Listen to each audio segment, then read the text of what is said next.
হ্যাঁ বন্ধুরা, এর আগে যে ভিডিওটা করেছিলাম সেখানে কিন্তু আমরা বলেছিলাম যে পরের সপ্তাহে আমাদের ভালো প্রফিট কিভাবে হবে, অপশন ট্রেডার্সরা কিভাবে করবেন এবং স্টক ট্রেডার্সরা কিভাবে করবেন। ওই ভিডিওটা যদি না দেখে থাকেন তাহলে অবশ্যই আগে আপনি ওই ভিডিওটা দেখে নিন, তারপরে এই ভিডিওটা দেখার চেষ্টা করুন। এই ভিডিওটায় আমরা কথা বলবো যে পরের সপ্তাহে কোন সেক্টরটা ভালো যেতে পারে এবং সেই সেক্টরের মধ্যে ভালো স্টক আপনি কি করে খুঁজবেন। ওকে, আশা করছি আপনি সেক্টর বোঝেন, ইন্ডাইসেস বোঝেন। ওকে, যদি না বুঝে থাকেন, একদম বিগিনার্স হয়ে থাকেন, তাহলে এই ভিডিওর ডেসক্রিপশান বক্সে যে ভিডিও লিস্টটা দেওয়া আছে ওই লিস্টগুলো আপনি দেখুন। একটা বেসিক স্টেপ থেকে আপনি কিভাবে আগে উঠতে পারবেন সমস্ত ভিডিও সেখানে দেওয়া আছে। চলুন তাহলে কথা বলছি আমরা পার্ট 2 এর, যে স্টক পরের সপ্তাহে যদি মার্কেট ভালো মুভ দেয় তাহলে কোন সেক্টরটা ভালো মুভ দেবে এবং কোন সেক্টরটার থেকে কোন স্টকে আসবো। তো সেক্টরটা পর্যন্ত আমরা গত ভিডিওটাই বলেছি এবং এখন বলছি যে এই সেক্টরে কোন স্টকে আসবো। চলুন চলে যাই চার্টের মধ্যে।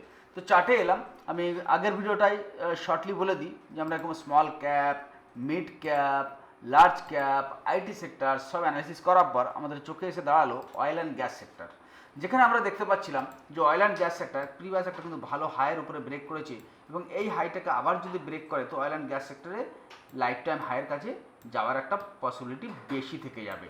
ঠিক আছে, এই অ্যানালাইসিস বেসে আমরা কিন্তু অয়েল অ্যান্ড গ্যাস সেক্টরের স্টকগুলো কোথার থেকে এনেছিলাম, এনএসসি ইন্ডিয়ার থেকে, সেটাও কিন্তু আগের ভিডিওটায় আমরা বলেছি। এবার এই স্টকগুলোর আমরা এক সিকোয়েন্সে নিয়ে এলাম, আমার ওয়াচ লিস্টে নিয়ে এলাম। ঠিক আছে, আনার পর দেখুন এখানে সবকটা অয়েল অ্যান্ড গ্যাস সেক্টর আছে। আমি সবকটা স্টকের নাম আনিনি, বাট যে কটা এনেছি এর মধ্যে যে অ্যানালাইসিসটা বেরিয়ে আসছে সেটা আপনাদের সঙ্গে শেয়ার করছি। দেখুন এর মধ্যে বেরিয়ে আসছে আইজিএল। আইজিএলের চার্ট কেমন আছে, তো আমরা দেখতে পাচ্ছি আইজিএল এই রেঞ্জের মধ্যে আছে। তো যে কোনো স্টক একটা রেঞ্জের মধ্যে যখন থাকে, যদি ব্রেকআউট হয়, রিসেন্টলি কোনো হাই না থাকে, তখন সেই শেয়ারটার মধ্যে ভালো একটা রিটার্ন পেতে পারি।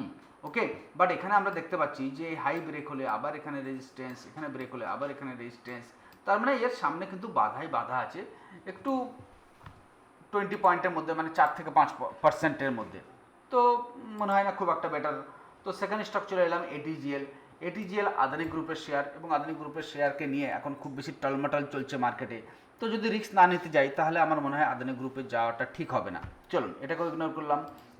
গেল অয়েল অ্যান্ড গ্যাস একটা ভালো স্টক এবং গেলের যে টেকনিক্যাল চার্ট আছে সেটা একটা ভালো ব্রেকআউট দিয়েছে। ডেফিনেটলি গেল কিন্তু আবার একটা ভালো মোমেন্টাম দিতে পারে। তো গেল কিন্তু আমাদের ওয়াচ লিস্টে থাকছে একটা নেক্সট ভালো মোমেন্টাম দেওয়ার জন্য। ওকে, দেখুন এখানে যে শেয়ারগুলো বলে যাব না, আশা করছি শেয়ারগুলো আপনাকে এক সপ্তাহের মধ্যে 4 থেকে 5%-এর বেশি রিটার্ন দিতে পারে। আমি গতদিন থার্সডের দিন যে ভিডিওটা বানিয়েছিলাম, আমরা ফ্রাইডের দিন দেখতে পেয়েছি যে দুটো স্টকই আপার সার্কিট টাচ করার মতো। একটা stock already upper circuit touch করে গেছে ফ্রাইডের দিন এবং অন্য স্টকটি 10%, আই থিঙ্ক 12%-এর উপরে টার্গেট দিয়ে গেছে আপনাকে। তো ভিডিওটা না দেখে থাকলে আপনি দেখতে পারেন। ওকে, যে আমরা ফ্রাইডে স্টক সিলেকশানে কোন ভিডিওটা করেছিলাম এবং প্রত্যেক দিন রাত 9টার সময় কিন্তু আমরা নেক্সট ডের কোন শেয়ারগুলো ভালো হবে তার ভিডিও তৈরি করি। না দেখে থাকলে চ্যানেলকে সাবস্ক্রাইব করে আপনি দেখতে পারেন। চলুন গেলের পর আমরা চলে যাচ্ছি হিন্দপেট্রো কিন্তু একটা খুব ভালো স্টক। ওকে, কিন্তু এখানে যেটা দেখতে পাচ্ছি যে একটা ব্রেকআউট তো দিয়েছে এবং তারপরে আমরা একটা ইনভার্টেড হ্যামার ক্যান্ডেল দেখতে পাচ্ছি। তো ইনভার্টেড হ্যামার ক্যান্ডেল কিন্তু বিয়ারিশ ক্যান্ডেল নয়, বুলিশি ক্যান্ডেল। তো আশা করবো পরের দিন যদি আবার এটা পজিটিভলি ওপেন হয়ে পজিটিভলি স্টেবল হয়ে যায় তো এখানেও আমরা একটা কিন্তু 3-4%-এর মোমেন্টাম খুব কম সময়ের মধ্যে দেখতে পেতে পারি। ওকে, তো পুরো স্টকগুলো বলার পর আমি ফাইনালি কোন স্টকের উপরে যে দাঁড়িয়ে যাচ্ছি সেটা কিন্তু আপনার সঙ্গে শেয়ার করব। ঠিক আছে, চলুন নেক্সট আমরা চলে আসি অয়েল স্টকটা কিন্তু খুব সুন্দর মোমেন্টাম দেয় এবং এখন দেখতে পাচ্ছি লাইফ টাইম হাই ব্রেক করে ছোটার চেষ্টা করছে। তো যখন একটা স্টক লাইফ টাইম হাইকে ব্রেক করে ছোটে তখন কিন্তু আরও ভালো মোমেন্টাম দেয়। বন্ধুরা একটা ইম্পর্টেন্ট তথ্য আপনাদের জানানোর আছে যে সরকার ট্রেডার্সের পার্ট অফ চ্যানেল বাংলায় শেয়ার বাজার যেটা আপনারা দেখছেন, আমরা কিন্তু হুগলি ধনিয়াখালীতে থাকি এবং ধনিয়াখালীতে একটা ফ্রি সেমিনার আমরা আনছি। ফ্রি সেমিনার স্টক মার্কেট সম্পর্কে আপনার নলেজটাকে ইনক্রিজ করার জন্যে 23 জুন রবিবার বৈকাল 5টার সময় ধনিয়াখালী ঝুলনতলা কি সিনেমাতলার কাছে। ওকে, চলুন যদি কাছাকাছি কেউ থাকেন অবশ্যই আসতে পারেন, কোনো চার্জেবল নেই, আপনার স্টক মার্কেটের নলেজটাকে আরও ইনক্রিজ করতে পারেন। অয়েলের পর চলে যাচ্ছে বিপিসিএল চার্ট এক্ষুনি যদি আমরা দেখি তাহলে কিন্তু প্রিভিয়াস একটা হাই বানিয়েছিল, এখানে হাই ছিল, এখানে হাই ছিল, এখানে হাই ছিল। ঠিক আছে, তো এখান থেকে যে মুভটা দিচ্ছে এখান থেকে যে মুভটা দিচ্ছে, দেখুন কি হয় স্টক মার্কেটে, আপনি হয়তো 3টে শেয়ার ধরছেন বা ধরে রেখেছেন, মার্কেটের মুভ হয়ে যাচ্ছে, সেক্টরের মুভ হয়ে যাচ্ছে, কিন্তু আপনার শেয়ারটার মুভ হচ্ছে না। এটা রিজনটা কি? এটা রিজন হয়ে যায় টেকনিক্যালি অ্যানালাইসিস। টেকনিক্যাল কিছু জিনিস থাকে যেটাকে পুশ আপ দেয়, আমরা দেখতে পাই যেখান থেকে এটা পুশ আপ হবে। একটা টেকনিক্যাল পার্ট থাকে, একটা নিউজ পার্ট থাকে, একটা সিজনাল পার্ট থাকে। তো এই সমস্ত জিনিসগুলোকে আমাকে বুঝতে হবে। ওকে, যারা ইনভেস্টার, শর্ট টার্ম ইনভেস্টার, ওকে, লং টার্ম ইনভেস্টার, তাদের জন্য।